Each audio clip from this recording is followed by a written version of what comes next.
Selamat petang, salam sejahtera. Terima kasih kerana bersama dengan saya di Nazilin Unity Channel. Wan Rosdi, Menteri Besar Pahang mengatakan, Perikatan Nasional fitnah, tiada adun Barisan Nasional akan sertai Perikatan Nasional. Ini satu lagi bahan kempen yang luar biasa. Mula menggunakan kaedah-kaedah fitnah, bohong, provokasi dan sebagainya.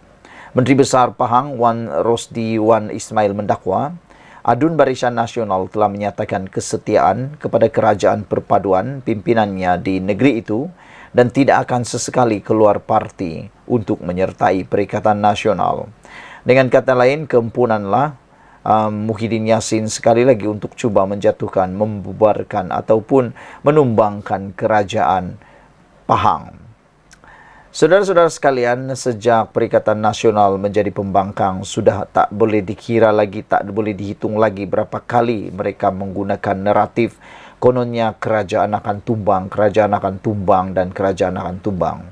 Tapi sampai ke masa kini belum tumbang-tumbang lagi. Bahkan Anwar Ibrahim kata kemarin, macam manapun mereka bising, bagaimanapun mereka melalak, dia tetap akan jadi Perdana Menteri sehingga tahun 2027.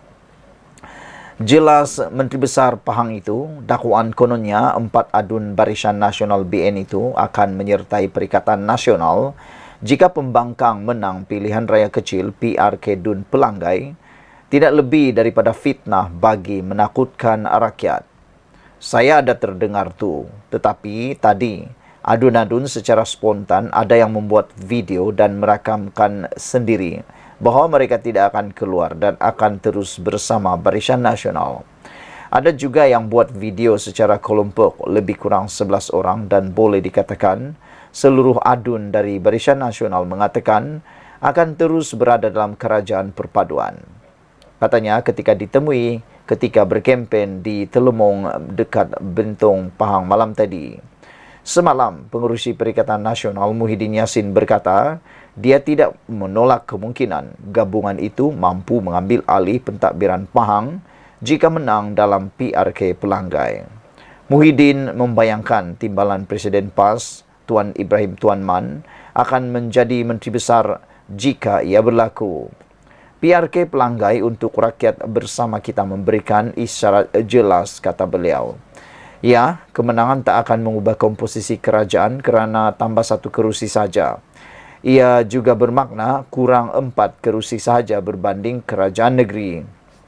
Mungkin nanti ada YB UMNO sedar kesilapan dan ingin masuk jemaah kita, kata Muhyiddin Yassin. Jika ia berlaku, insyaAllah Tuan Ibrahim bakal menjadi Menteri Besar Pahang, katanya, dalam sesi dialog bersama NGO Melayu di Simpang Durian, daerah negeri di Negeri Sembilan yang bersempadan dengan Pelanggai petang semalam. Sementara itu, Wan Rosdi berkata, pembangkang sengaja mewujudkan cerita supaya pengundi di Dun Pelanggai terpengaruh. Pembangkang mewujud dan mereka cipta supaya menakutkan rakyat dan terpengaruh dengan cakap mereka. Walhal, ini tidak benar sama sekali, kata beliau lagi. Saya dah dapat video dari rakan-rakan adun Barisan Nasional yang menyatakan mereka akan terus bersama kerajaan perpaduan, yang menyatakan akan terus bersama saya sebagai Menteri Besar Pahang, katanya lagi. Sekian dulu untuk kali ini. Jangan lupa tinggalkan komen anda, sila tekan butang subscribe. Malaysia kita punya, kita juga sama-sama cintai Malaysiaku. Bye-bye. Selamat petang, salam sejahtera. Terima kasih kerana bersama dengan saya di Nazilin Unity Channel. Saudara-saudara sekalian, isu tentang rombakan Kabinet Anwar Ibrahim kini menjadi semakin hangat diperkatakan. Ada yang berani kata mereka, mungkin yang akan dipecat ialah antaranya Rafizi Ramli dan beberapa lagi menteri yang lain. Dan ada juga yang mengatakan mungkin Mat Sabu juga akan turut digantikan portfolio. Tapi saya tak percaya dengan perkara itu. Dan ini terjawapan daripada Anwar Ibrahim apabila ditanya tentang adakah hari ini beliau akan mengumumkan rombakan kabinet. Rombakan kabinet akan dibuat hari ini.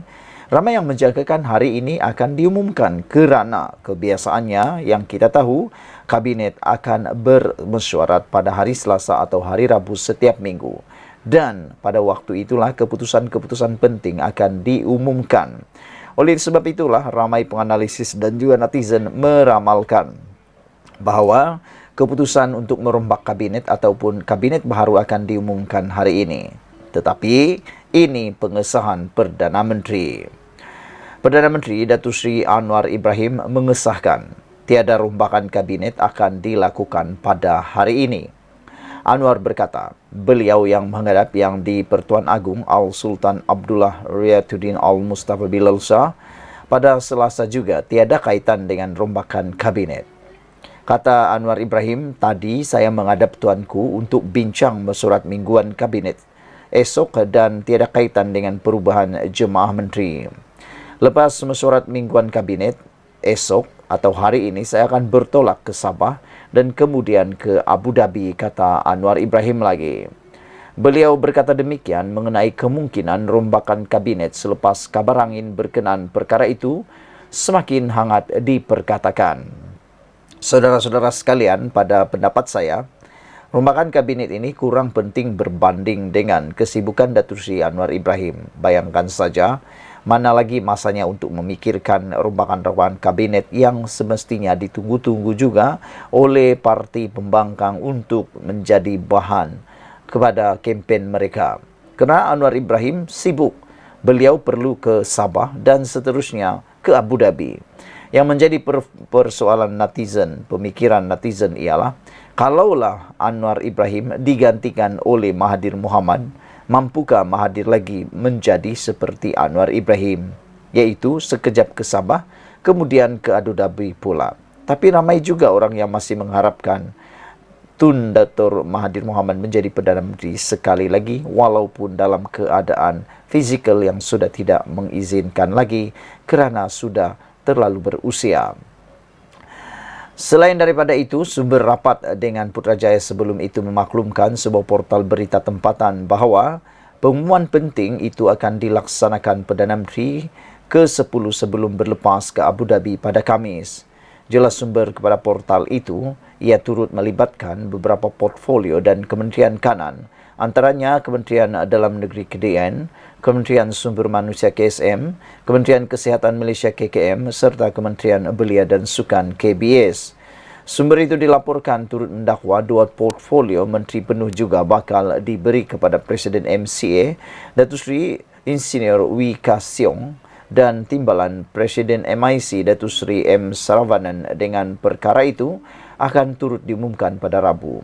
Terdahulu, sumber terdekat dengan seorang Menteri Barisan Nasional memaklumkan terdapat kemungkinan berlaku pertukaran portfolio kementerian di antara timbalan Perdana Menteri Datuk Seri Ahmad Zahid Hamidi dengan Menteri Dalam Negeri Datuk Seri Saifuddin Nasution Ismail dalam satu rombakan kabinet yang dijangka dilaksanakan Anwar pada masa kelak. Dengan kembalinya Ahmad Zahid Hamidi menerajui Menteri Dalam Negeri, Saifuddin yang juga Setiausaha Agung Parti Keadilan Rakyat PKR dijangka bakal mengambil alih Kementerian Kemajuan Desa dan Wilayah KKDW yang sebelum ini dipegang Presiden UMNO itu. Sementara itu, seorang pegawai kanan Menteri DAP mendedahkan sekiranya berlaku rombakan kabinet, ia hanya melibatkan pelantikan dua menteri sahaja dan bukan secara besar-besaran. Pegawai tugas-tugas khas operasi Menteri Sumber Manusia Dick Kem Laudres berkata, cadangan lantikan calon menteri bagi mengisi kekosongan Kementerian Perdagangan Dalam Negeri dan Kos Sara Hidup KPDN, keputusan mewujudkan semula Kementerian Wilayah Persekutuan sememangnya telah dibangkitkan dalam mesyuarat kabinet minggu lalu. Berikutan itu, beliau menjelaskan Anwar telah meminta semua parti dalam kerajaan perpaduan menyerahkan nama calon sesuai daripada parti masing-masing untuk dipertimbangkan. Saya difahamkan senarai calon untuk mengisi jawatan Menteri KPDN dan Menteri Wilayah Persekutuan baharu sudah dikenal pasti dan dipersetujui Perdana Menteri. Dengan senarai nama itu kemudian dipersembahkan beliau kepada Yang di-Pertuan Agong pada Selasa ini. Nama naib Presiden UMNO Datuk Seri Johari Ghani Abdul Ghani antara disebut-sebut bakal dilantik sebagai Menteri Wilayah Persekutuan yang baharu, manakala calon mengisi kekosongan KPDN dijangka dari Parti Amanah. Mengulas lanjut, Dikem menegaskan V. Sivakumar dijangka terus kekal menerajui Kementerian Sumber Manusia Meskipun terdapat spekulasi bertiup kencang ahli Parlimen DAP itu bakal digugurkan. Jelasnya, Siva Kumar sehingga kini tidak pernah dipanggil Perdana Menteri ke-10 atau Setiausaha Agung DAP Anthony Lok bagi membincangkan kedudukan beliau dalam barisan jemaah Menteri Kerajaan Perpaduan. Kalau spekulasi pengguguran beliau dikaitkan dengan kes salah laku rasuah melibatkan 5 bekas pegawainya yang disiasat SPRM, Siva Kumar memberikan kerjasama dengan baik dan komited menamatkan kontrak ke semua tertuduh. Bagi saya, sumber dalaman kerajaan yang menyebarkan berita rombakan kabinet ini berkemungkinan terdiri daripada mereka yang kempunan dilantik menteri sebelum ini dan berusaha menyampaikan berita palsu untuk melobi kedudukan dalam kerajaan, tegasnya. Sementara itu, Setiausaha Politik Menteri Dalam Negeri Johari Kasim menegaskan kedudukan Saifuddin selaku Menteri Dalam Negeri dijangka tidak terjejas meskipun ada pihak menyebarkan dakwaan beliau bakal ditukarkan ke kementerian lain. Jelasnya, sehingga hari ini Saifuddin sendiri tidak pernah memaklumkan kepadanya mengenai kemungkinan berlaku rombakan kabinet dengan bekas ahli parlimen Kulim Bandar Baharu itu masih menjalankan kerja kementerian seperti biasa. Setahu pengetahuan saya, Saifuddin diyakini akan kekal sebagai Menteri KDN. Sama ada berlaku rombakan kabinet atau tidak, itu bidang kuasa Perdana Menteri yang ke-10 Anwar Ibrahim. Saifuddin sendiri tidak beritahu apa-apa mengenai kedudukan beliau kepada saya. Malahan kami masih menjalankan kerja kementerian seperti biasa, kata ahli Dewan Undangan Negeri Adun Seberang Jaya itu. Dalam pada itu, sumber terdekat kepada seorang pemimpin kanan BN memaklumkan satu pertemuan tertutup di antara Presiden UMNO dengan pucuk kepimpinan kanan dan barisan menteri BN bakal diadakan pada sebelah malam di satu lokasi dirahsiakan. Besar kemungkinan rombakan kabinet, ya, terdapat kemungkinan Presiden UMNO akan kembali menerajui KDN dan Saifuddin akan mengambil alih KKDW yang dikosongkan Ahmad Zaid Hamidi. Sekian dulu untuk kali ini. Jangan lupa tinggalkan komen anda. Sila tekan butang subscribe. Kita jumpa lagi. Bye-bye. Selamat petang. Salam sejahtera. Terima kasih kerana bersama dengan saya di Nazlin Unity Channel. Sejak belakangan ini mula timbul semula cerita tentang kononnya ada ahli Dewan Undangan Negeri atau mungkin ahli parlimen yang akan lompat parti. Terdahulu atau terkini, ianya pula dikaitkan dengan kerajaan perpaduan yang ada di Pahang. Ini adalah rentetan daripada kempen pilihan raya yang sedang berlangsung sekarang dan pilihan raya yang akan diadakan tidak lama lagi untuk Dewan Undangan Negeri Pelanggai.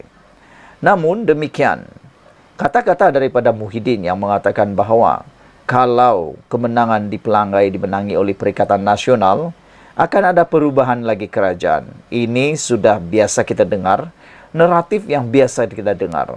Tetahulah sejauh mana ianya mampu menjadi puncak kemenangan kepada Perikatan Nasional. Kerana banyak kali sudah digunakan senjata tersebut, tetapi nampaknya seakan-akan tidak berguna langsung. Ini kerana dilihat dalam PRK di Jeram dan Simpang Pulai, kita lihat kemenangan dimiliki oleh kerajaan perpaduan yang telah memenangi kedua-dua kerusi tersebut. Dan terkini, Muhyiddin juga sekali lagi mengungkit tentang kononnya bakal ada perubahan kerajaan kalau Pelanggai menang. Apa pendapat anda sekalian? Adakah benar dakwaan apa yang dikatakan oleh Muhyiddin? Namun pada petang ini kita nak cerita tentang kononnya ada ahli Dewan Undangan Negeri daripada Barisan Nasional yang konon sedia untuk melompat, dan Muhyiddin kata kalau memang ada, bawa jumpa dia kerana untuk pengetahuan kita semua di Pahang masih belum dikuatkuasakan undang-undang anti lompat parti. Selain daripada itu, di Pahang juga bilangan kemenangan majoriti di sana adalah amat kecil untuk kerajaan. Namun, perkara yang disebutkan kononnya ada lompat parti itu akhirnya disangkal dan dinafikan oleh Menteri Besar Pahang sendiri dengan mengatakan adun Barisan Nasional takkan lompat parti. Menteri Besar Pahang Datuk Seri Wan Rosdi Wan Ismail menafikan bahawa segelintir adun Barisan Nasional melompat untuk membentuk kerajaan dengan Perikatan Nasional. Sekiranya parti pembangkang tersebut memenangi pilihan raya kecil Pelanggai. Namun, apa yang mengejutkan ialah apabila ada juga netizen yang mengatakan, jangan-jangan ahli Dewan Undangan Negeri daripada Parti Bersatu atau PAS yang mungkin akan lompat parti menyertai Barisan Nasional ataupun Pakatan Harapan di Pahang. Mereka cuba menterbalikkan kata-kata Muhyiddin. Mereka kata kalau Muhyiddin pun boleh kata ada ahli Dewan Undangan Negeri daripada Barisan Nasional lompat parti, mereka kata kenapa Muhyiddin tidak berfikir bahawa mungkin juga ada ahli daripada Perikatan Nasional yang akan pindah pula. Semuanya boleh terjadi dalam politik Malaysia. Saya baru dapat mesej hari ini, kata Menteri Besar Pahang, daripada semua adun Barisan Nasional dan Pakatan Harapan PH serta Barisan Exco telah menyatakan sokongan padu terhadap saya. Macam mana perkara ini timbul, kata beliau bertanya. Jadi, itu adalah usaha mereka mewujudkan sentimen supaya pengundi Dewan Undangan Negeri Pelanggai percaya. Walhal, perkara ini tidak berlaku sedangkan ia fitnah. Ada yang lompat sebagainya, kata beliau ketika sesi jelajah mesra jualan makmur Pahang di Dewan Serbaguna Kampung Cemomoy semalam.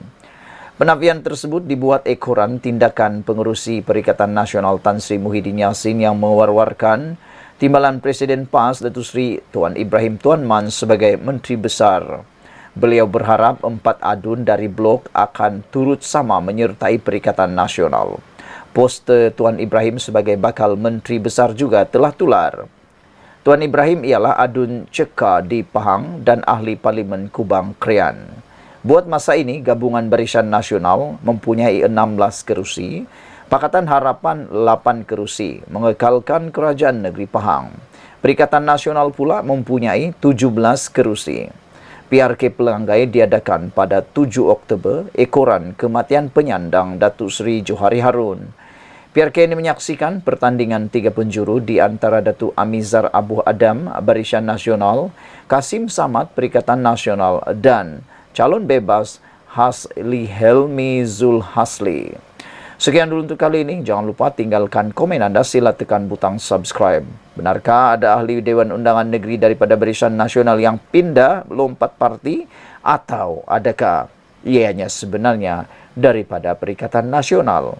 Jangan-jangan lain yang dicakap, lain pula berlaku. Sekian dulu Malaysia kita punya, kita jaga sama-sama cintai Malaysiaku. Bye-bye. Selamat petang, salam sejahtera. Terima kasih kerana bersama dengan saya di Nazilin Unity Channel. Ini keputusan terkini dalam mahkamah daripada mahkamah berkaitan dengan kes menghasut Sanusi Maknur. Saudara-saudara sekalian, semasa PRN 6 bulan negeri baru-baru ini, Sanusi telah pun didakwa ataupun telah dibawa ke mahkamah untuk beberapa kes. Yang paling besar sekali ialah membabitkan kes akta hasutan kerana menghina Sultan Selangor dan juga didakwa telah pun mempersoalkan dan menghina juga keputusan yang di Pertuan Agong. Hari ini keputusan daripada mahkamah turut mengaitkan Sanusi Maknur berkaitan dengan menghasut. Bicara kes Sanusi akan bermula pada 18 Januari tahun 2024. Mahkamah Session Selayang hari ini menetapkan 12 hari bermula 18 Jun tahun depan untuk perbicaraan kes Menteri Besar Kedah Datuk Seri Muhammad Sanusi Maknur yang menghadapi 2 pertuduhan menghasut berhubung isu pelantikan Menteri Besar Selangor dan penubuhan Kerajaan Perpaduan dalam satu ceramah politik pada Julai lepas. Apabila isu ini keluar, netizen mula memberikan komen-komen tertentu. Antaranya mereka kata, Sanusi Maknur adalah antara Menteri Besar yang paling kerap sekali berkampung di mahkamah kerana begitu banyak kes beliau. Ada kes tuntutan saman, ada juga kes menghasut dan ya, apabila dikumpulkan semua kes-kes tersebut, bolehlah kata beliau boleh berkampung di mahkamah, kata netizen. Hakim Nur Rajiah Madzin menetapkan 18 dan 19 Januari serta 10 hari pada Februari untuk pembicaraan selepas timbalan pendakwa raya. Datuk Masri Muhammad Daud memaklumkan kes itu melibatkan kepentingan awam. Saya mohon kes ini dibicarakan dalam masa terdekat pada Disember tahun ini dan lebih kurang 10 saksi pendakwaan akan dipanggil memberi keterangan, kata Masri. Peguam Awang Armada Jaya Awang Mahmud yang mewakili Muhammad Sanusi berkata, pihaknya mengakui kes anak guamnya adalah kes berprofil tinggi. Namun, pembelaan memohon agar kes tersebut dibicarakan bermula Januari tahun depan. Terdahulu, Masri memberitahu mahkamah bahawa terdapat pindaan berhubung dua pertuduhan yang dihadapi Muhammad Sanusi dan memohon supaya pertuduhan itu dibacakan dan dibicarakan bersama kerana ia membabitkan kejadian dan saksi yang sama. Pindaan itu membabitkan perubahan pada seksyen pertuduhan kerana sebelum ini Muhammad Sanusi didakwa mengikut seksyen 4 dalam kurungan 1 kurungan E Akta Hasutan 1948 namun dipindah kepada seksyen 4 dalam kurungan 1 kurungan B akta yang sama. Sementara itu, sebaik pertuduhan pindaan dibacakan kepadanya, Muhammad Sanusi yang bersut biru berkata, faham pertuduhan yang arif, mengaku tidak bersalah. Mengikut kedua-dua pertuduhan pindaan, Ahli Dewan Undangan Negeri Dun Jeneri Kedah itu didakwa telah menyebut perkataan menghasut di Simpang 4 Taman Selayang Mutiara, Kampung Bendahara Gombak dekat sini pada 11 malam 11 Julai lepas. Kedua-dua pertuduhan itu mengikut seksyen 4 dalam kurungan 1 kurungan B Akta Hasutan 1948 yang boleh dihukum mengikut seksyen 4 dalam kurungan 1 akta sama yang membawa hukuman denda sehingga RM5,000 atau penjara maksimum 3 tahun atau kedua-duanya dikasabit kesalahan. Terdahulu, ketika sebutan kes di hadapan Hakim Mahkamah Session Osman Effendi Muhammad Saleh, Hakim itu membenarkan permohonan pendakwaan agar kes di mahkamahnya dipindahkan di hadapan Hakim Nur Rajia untuk dibicarakan bersama. Ini selepas Masri memaklumkan kepada Hakim Osman Effendi bahawa ungkapan yang didakwa dibuat tertuduh dalam ucapan melibatkan saksi sama. Oleh itu, pihak pendakwaan memohon agar kes di mahkamah ini dapat dipindahkan ke Mahkamah Seksyen 2 Hakim Nur Rajia untuk dibicarakan bersama mengikut Seksyen 165 Kanun Tata Cara Jenayah, kata Masri. Beliau berkata pihak pendakwaan juga telah menyerahkan dokumen antaranya transkrip rakaman ucapan kepada pembelaan hari ini. Awang Armada Jaya berkata pihaknya tidak membantah permohonan itu untuk memindahkan kes. Pada prosiding hari ini, pendakwaan turut dikendalikan Timbalan Pendakwa Raya Abdul Malik Ayub, Nur Aziza Aling dan Nadia Muhammad Izhar, manakala Awang Armada Jaya turut dibantu Peguam Wan Rohimi Wan Daud, Muhammad Tajuddin Abdul Razak dan Datuk Fariz Imran Mustafa.